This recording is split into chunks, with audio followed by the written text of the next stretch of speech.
kami merokok. Iya, itu benar. Itu semua hal yang kami yakini kehalalan. Bercelana pendek, so what? Kami ngerokok, so what? Islam itu mengajarkan kepada seluruh penganutnya untuk meninggalkan sesuatu yang berbahaya. Wala tulqu biaidikum ila tahlukah. Jangan kalian jatuhkan diri kalian ke dalam kehancuran. Assalamualaikum warahmatullahi wabarakatuh. Bismillah walhamdulillah.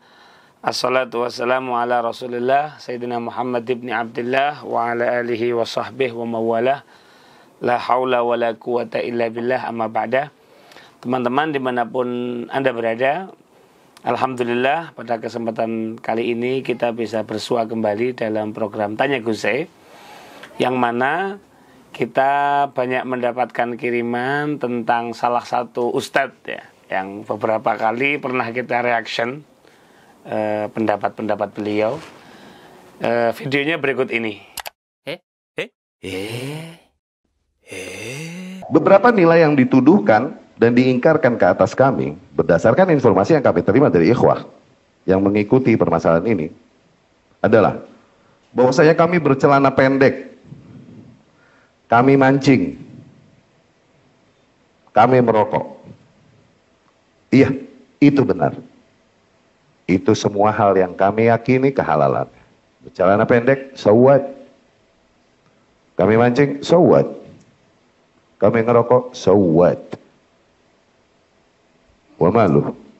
Itu hal yang kami yakini kehalalan. Sebetulnya kita tidak akan membahas tentang pribadinya, sama sekali tidak. Artinya itu bukan ranah kita untuk menghukumi atau untuk memvonis begitu ya. Itu sama sekali bukan karakter kita.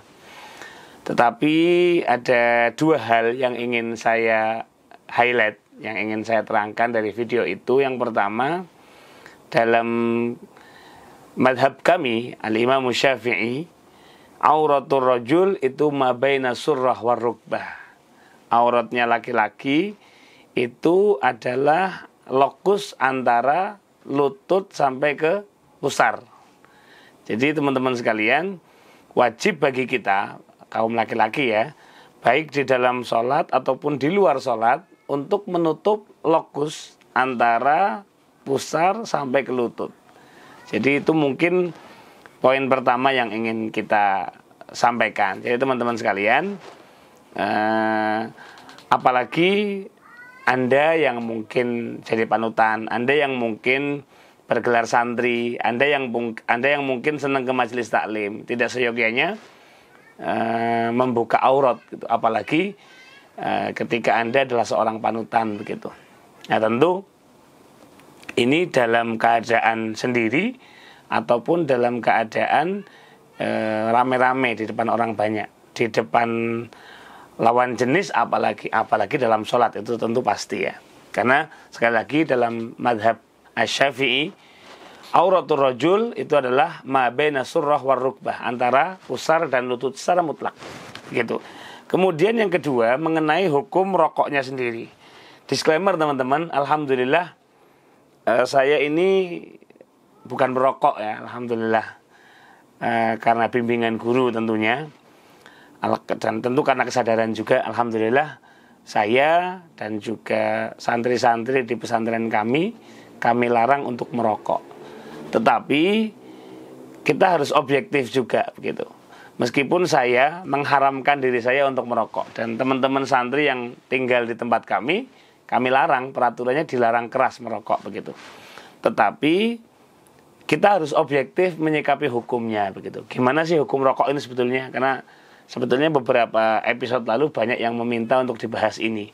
Kebetulan ada kejadian seperti ini, mungkin menarik untuk kita bahas. Sekali lagi bukan untuk menghakimi Ustadz tadi, tapi kita lebih ke belajar hukumnya begitu. Di dalam sebuah kitab namanya Bughyatul Mustarsyidin, ada insight yang menarik sekali di sini, Mas'alatul Kaf. Kalau di rumus ulama Syafi'iyah ya, Kaf itu Al-Imamul Qurdi. Beliau mengatakan, ini bagus sekali insightnya. Qala lam yarid fit tumbak, tembakau, rokok ya nih, hadisun anhu wala atharun an ahadin minas salaf. Jadi tidak ada satu riwayat dari hadis ataupun asar, perkataan sahabat ya, yang menerangkan tentang rokok. Wa kullu ma yurwa fihi min dzalika la asla lahu. Setiap yang berhubungan dengan riwayat-riwayat yang membahas rokok itu la asla lahu, tidak ada asalnya. Bal makdzubun. Itu adalah sesuatu yang makdzub, dusta. Nah, waqtalafal ulama'u fihi hillan wa hurmatan. Jadi para ulama berbeda pendapat tentang kehalalannya atau keharamannya. Wa ullifat fihi at-ta'alifu. Dan para ulama banyak membahas atau mengarang beberapa catatan-catatan mengenai hukumnya begitu. Wa atala kullun fil istidlal limudda'ahu. Masing-masing beristidlal dengan apa yang menjadi tujuan atau dakwaannya, klaim-klaimnya begitu. Wal khilafu fihi waqi'un. Terjadi perbedaan baina mutaakhiril a'immatil arba'ah, di antara ulama-ulama mutaakhir, ulama-ulama kontemporer dari 4 mazhab. Walladzi yadhharu, dan pendapat yang nampak, annahu, bahwasanya satu, in arada lahu ma yuhrimuhu bin nisbah liman yadurruhu fi aqlih au badanih fa haramun. Jadi kalau memang timbul bahaya yang nyata, liman yadurruhu fi aqlihi au badani, baik itu membahayakan akalnya atau badannya, maka itu haram. Sebagaimana kama yahrumul asal alal mahrur wattinu liman yadurruhu. Sebagaimana madu bahkan, buah tin bahkan bisa jadi haram kalau memang yang mengkonsumsinya ini berpotensi mendapatkan bahaya, atau memang misal madunya ada racunnya. Bukan madu dan garam, bukan ya. Tapi madunya ini memang mengandung racun misal. Atau intinya begini teman-teman sekalian. Mengkonsumsi apapun, jangankan rokok, madu atau dalam konteks kekinian misal jeroan gitu. Untuk orang-orang yang memang berbahaya baginya untuk mengkonsumsi karena dia terkena kolesterol tinggi atau penyakit dalam gitu ya. Yang mana dokter mengatakan kamu tidak boleh makan ini.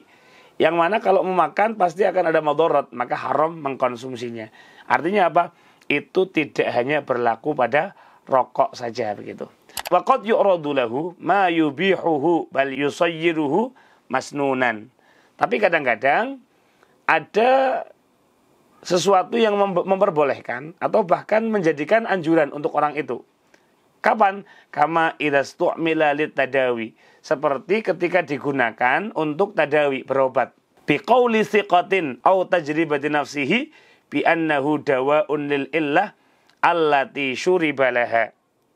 Jadi gini, ini studi kasus ini terus terjadi ya di beberapa teman yang saya punya. Itu ada teman saya gitu, ini true story, punya penyakit paru-paru. Kata dokter ini divonis harus berobat seumur hidup.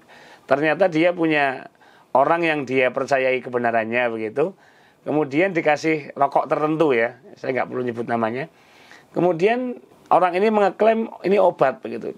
Kemudian dihisap, ternyata betul. Yang sebelumnya ini merasa sakit, setelah mengkonsumsi rokok tertentu begitu, dia menjadi sehat. Maka dalam keadaan seperti ini, tentu ini nggak sembarangan ya. Harus benar-benar yang ngomong ini orang yang thiqah atau memang tajribah. Ada satu riset yang sudah diuji coba begitu. Ini bukan sembarangan ya. Ada risetnya, ada uji cobanya, ada pembuktiannya begitu. Maka bisa jadi itu boleh, bahkan dianjurkan kalau memang terbukti menyehatkan gitu. Wallahu alam, saya belum pernah merasakan, belum pernah menyicipi gitu ya. Tetapi ini ada pendapatnya seperti itu. Nah begitu juga wahai sukhala antil kal awarid fahuwa makruhun. Maka kalau tidak ada sesuatu yang madharat, tidak ada sesuatu yang manfaat, maka hukum asalnya adalah makruh. Idzil khilaful qawiyyi fil hurmati yufidul karahata. Karena memang para ulama berbeda pendapat mengenai keharamannya, dan ini khilafnya serius gitu. Maka meninggalkan sesuatu yang diperdebatkan keharamannya itu dianjurkan, sebagaimana mengkonsumsinya itu hukum asalnya adalah dimakruhkan, seperti itu. Intinya saya konklusikan ya dari kitab ini, hukum mengkonsumsi rokok itu ada 5. Yang pertama boleh atau mubah. Kenapa? Tidak ada larangan baik dari Quran ataupun hadis yang mengharamkannya gitu. Pendapat kedua adalah makruh. Kenapa? Tidak ada dalil yang secara jelas mengharamkannya dan tidak ada impact pasti. Banyak orang yang merokok sehat, artinya baik-baik saja begitu. Maka apa? Bahayanya masih bersifat dhonni, belum pasti juga begitu secara kenyataan ya. Yang ketiga, ini bahkan bisa wajib bagi yang kalau dia tidak merokok dia bisa mati. Enggak tahu ya, studi kasusnya ada apa enggak. Tapi pembahasannya ini ada di para ulama begitu.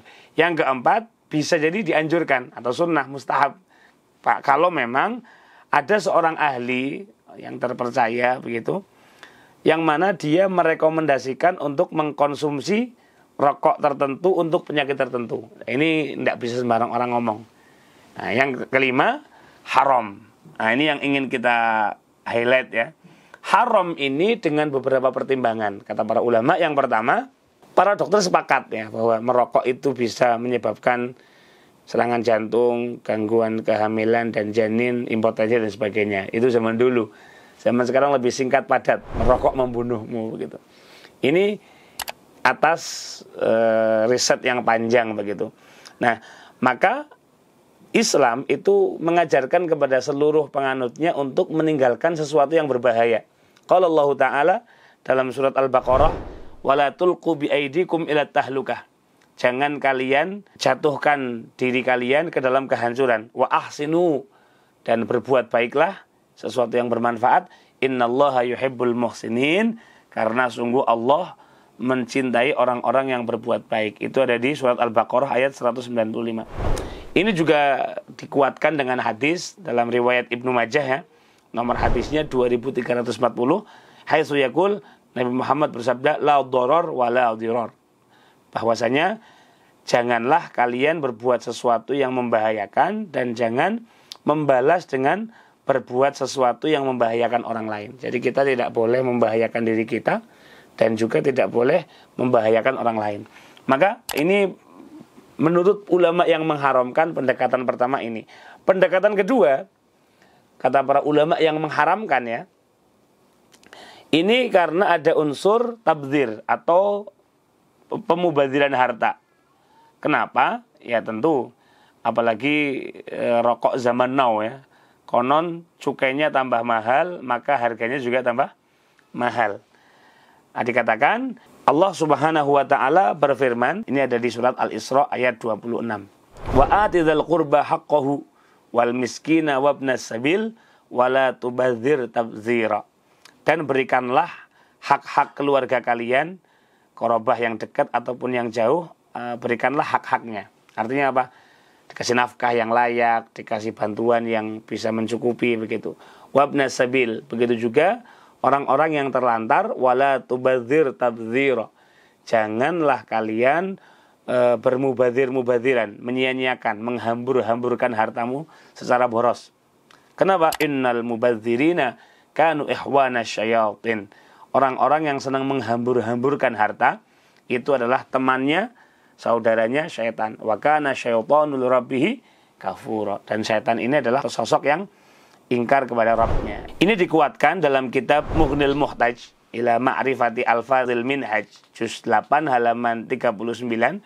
Dikatakan di situ wa haqiqatus saraf. Inti dari bermubadziran, berhambur-hamburan adalah ma la yuksibu hamdan fil ajil wala ajran fil ajil. Jadi gini, kita mengerjakan sesuatu, orang yang enggak memuji kemudian tidak dapat pahala. Jadi, orang nggak memuji dan nggak dapat pahala, maka itu dikatakan itu adalah sebagai haqiqatus saraf. Nah, artinya apa? Kalau melihat fakta ini, ya bisa jadi ya merokok ini apa yang didapatkan secara real ya. Nah, kita nggak membahas pada persen tertentu, tapi ini kita sekali lagi dari insight-nya ulama yang mengharamkan begitu. Nah, kemudian tentu ada juga pendapat ulama yang mengatakan ketika orang ini merokok dalam jangka waktu yang panjang, itu akan merubah mental dan watak pecandunya. Orang itu kalau sudah waktunya ngerokok, tidak ngerokok, ini akan tantrum, akan kayak orang apa? Kayak orang kecanduan begitu. Ala kulli hal, Jadi ini pendapat-pendapat yang bisa kita sampaikan ya. Jadi memang intinya ada khilaf, tetapi saya pribadi ya, lebih cenderung kepada yang mengharamkan. Tentu kita tidak bisa memaksakan. Ya. Artinya orang-orang yang memang membutuhkan rokok atau memang dia tidak bisa mikir kalau nggak ada rokok, itu tanggung jawab masing-masing. Tetapi kita harus jujur mengatakan bahwasanya satu, memang ada khilaf. Yang kedua, pendapat yang mengarah kepada haram itu juga cukup dikuatkan. Kenapa? Karena satu, sudah menjadi kesepakatan ekspertis ya, orang-orang yang meneliti, jurnal-jurnal sangat banyak begitu, bahwa bahaya rokok itu sudah yadhar. Meskipun tadi ada juga yang mengatakan makruh. Kemudian yang kedua, sebaiknya kita itu ihtiyat. Dalam Al-Qur'an surat Al-Baqarah ayat 215 dikatakan di situ yas'alunaka madza yunfiqun. Allah berfirman, mereka bertanya tentang apa yang mereka nafkahkan. Qul ma anfaqtum min khairin falil walidaini wal aqrabina wal yatama wal masakin wabnas sabil wa ma taf'alu min khairin fa innallaha bihi alim. Bahwasanya harta apa saja yang kamu nafkahkan hendaknya berikanlah kepada ibu bapak atau kerabat atau anak-anak yatim, orang-orang miskin dan orang-orang yang sedang terlantar atau ibnu sabil, orang-orang yang tidak memiliki rumah, gelandangan dan sebagainya. Dan apa yang kalian investasikan berupa kebaikan, maka Allah akan mengetahuinya. Allah Maha mengetahuinya. Nah, ala kulli hal, bagi yang belum terlanjur merokok, sebaiknya tidak usah merokok. Kenapa? Min husni islamil mar'i tarkuhu ma la ya'nih. Termasuk kesempurnaan Islam seseorang itu adalah meninggalkan sesuatu yang tidak ada manfaat baginya. Nah, ini diriwayatkan oleh Al-Imam Tirmidzi dan juga Al-Imam Ahmad ibn Hanbal. Begini teman-teman, kita bisa berlaku keras pada diri kita sendiri. Jadi kalau kita melihat hukum, usahakan kita keras pada diri sendiri. Tetapi kalau kepada orang lain, sebisa mungkin ya kita mau mengerti begitu. Saya ulangi lagi ya, ini disclaimer. Alhamdulillah, saya bukan perokok. Alhamdulillah. Tetapi teman-teman saya masih banyak yang merokok dan saya juga asik aja duduk dengan mereka. Artinya karena ada maslahat yang kita bisa kerjakan bersama, kemudian kita juga akhirnya punya thariqah untuk dakwah begitu. Artinya ini adalah khilafiyah gitu. Jangan sampai cuma gara-gara yang lain ngerokok kemudian itu kafir, kemudian itu sesat gitu ya. Tidak sampai gitu juga. Ini hukumnya tadi memang ada khilaf gitu. Ala kulli hal, para ulama memberikan nasihat yang sangat bagus. Di antara yang sangat mahal adalah nasihatnya Al-Habib Abdullah bin Umar Asy-Syautiri. Beliau mengatakan, tastahsinut tumbaka fi fika wa tastahi bi an tastamilal miswaka. Kamu ini menganggap elok Anda ini memegang rokok, Anda tempelkan di mulut Anda, tapi wa tastahi bi an tastamilal miswaka. Anda malu untuk menggunakan siwak. Jadi bagi teman-teman yang belum bisa meninggalkan rokok, minimal jangan malu menggunakan siwak. Jadi ada rokoknya juga ada apa? Siwaknya. Wa syar'u summa tibbu qad nahaka an dzakal adza wa bi fi'li dza amaraka. Syariat ini bahkan medis juga ya telah mewarning dirimu dari rokok itu, yang mana wa bi fi'li dza amaraka. Rokok ini di-warning oleh para ulama ataupun para expert, para medis, tetapi ini dianjurkan. Tapi kenapa kamu malu menggunakan ini begitu? Falakam adha'ta bihi nafisal mali law anfaqtahu ya sahi fi ukhraka. Betapa banyak engkau hamburkan harta yang bernilai. Seandainya saja engkau sedekahkan atau engkau tasarrufkan kepada sesuatu yang maslahat, wahai sahabatku, maka harta-harta yang kita keluarkan untuk rokok itu akan memberikan manfaat kepada orang banyak, seperti itu. Ala kulli hal, kita tidak perlu terlalu ekstrim dalam masalah ini, karena pada akhirnya ini adalah khilafiyah antar ulama. Pun demikian, seyogyanya bagi teman-teman yang belum merokok, tidak usah merokok. Yang sedang merokok, usahakan untuk bisa berhenti merokok begitu. Nah, tetapi jangan saling jangan saling menjatuhkan cuma gara-gara rokok. Jadi kalau masalah khilafiyah, kami di pesantren sudah biasa gitu. Ini kan sebetulnya kayak kecele gitu. Yang kemarin agak-agak terlalu kenceng soal rokok, yang sok dalam tanda petik sok suci, terlalu melihat orang perokok ini koyok-koyok dosa gede gitu. Ternyata ada ustadznya yang merokok akan jadi bumerang sendiri. Ala kulli hal, tidak perlu berlebihan dalam masalah ini, tidak perlu saling menjatuhkan. Kita waras saja bahwa ini adalah khilaf. Bagi yang bisa meninggalkan itu luar biasa, itu bagus. Bagi yang belum bisa meninggalkan, maka jangan mencari pembenaran gitu ya. Dan usahakan untuk bisa berhenti. Wallahu a'lam bishawab. Semoga menjadi ilmu yang bermanfaat. Assalamualaikum warahmatullahi wabarakatuh.